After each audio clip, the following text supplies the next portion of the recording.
الأوضاع السورية ووضعت البلاد أمام مخاطر كبيرة. إذا كان هذا هو القصد، إذا كان هذا بداية بيكون له معنى. أما إذا كان هو مجرد وسيلة يعني لتخفيف الضغط العالمي والقول أننا بدأنا الإصلاح لكن النظام سيبقى كما هو، فبعتقد أنه هذه ستكون خطوة لا معنى لها على الإطلاق. وللأسف الشديد أن أحد أعضاء القيادة القطرية السيد بخيتان صرح اليوم أن النظام سيقترح حوار لكنه لن يفاوض ولن يناقش في مسألة المادة الثامنة التي تقول أن الحزب البعث هو الحزب القائد للدولة والمجتمع. بينما في الأسبوع الثاني من الانتفاضة قالت مستشارة الرئيس أنه الرئيس سوف يقوم بحزمة من الإصلاحات أهم إزالة المادة 8. فيعني لم يعد هناك أحد يعرف حقيقة هل هناك سياسة لدى الحكم، هل هناك رؤية للمرحلة، هل هناك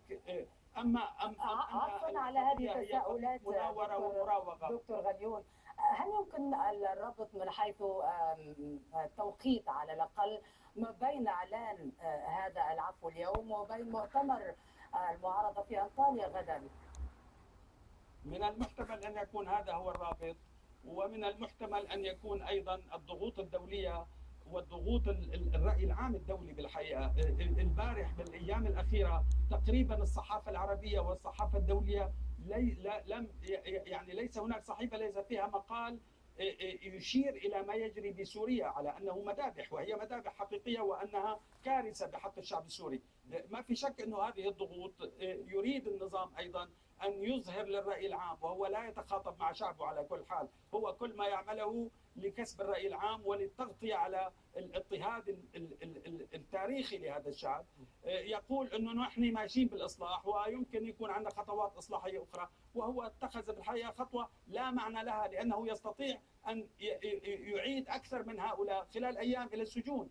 المهم هو ما العمل من أجل نقل سوريا من نظام الاستبداد والدكتاتورية إلى النظام. وهذا أحد شعارات المؤتمر الذي سمي المؤتمر السوري للتغيير. لكن يبقى السؤال عن مدى تمثيلية المعارضة التي تجتمع غدا في أنطاليا لمختلف أطياف المعارضة السورية وعلى مستوى سقف المطالب أيضا.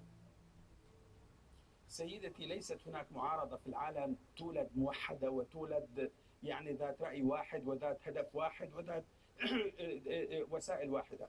المعارضة بالتأكيد في كل بلد هي متعددة ومتنوعة وهناك اجتهادات ورؤى مختلفة. ما حصل في أنطاليا اليوم هو خطوة أولى بلورة لهيكل من هياكل المعارضة، ستتبعه بالتالي بالتأكيد مبادرات أخرى تبلور أطياف أخرى من المعارضة من أجل الوصول إلى بناء، وهذا هو الهدف.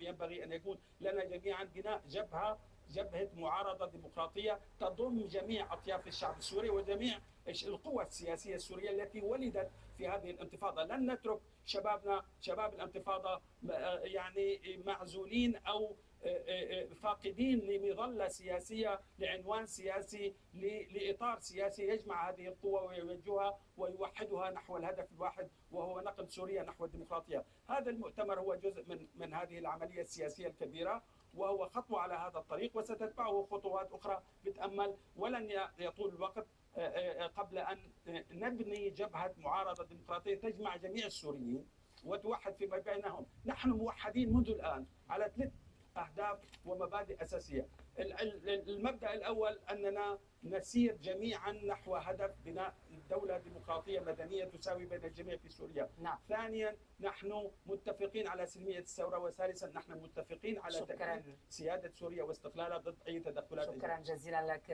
دكتور برهان غليون، مدير مركز الدراسات الشرق المعاصر بجامعة السوربون، كنت معنا من باريس.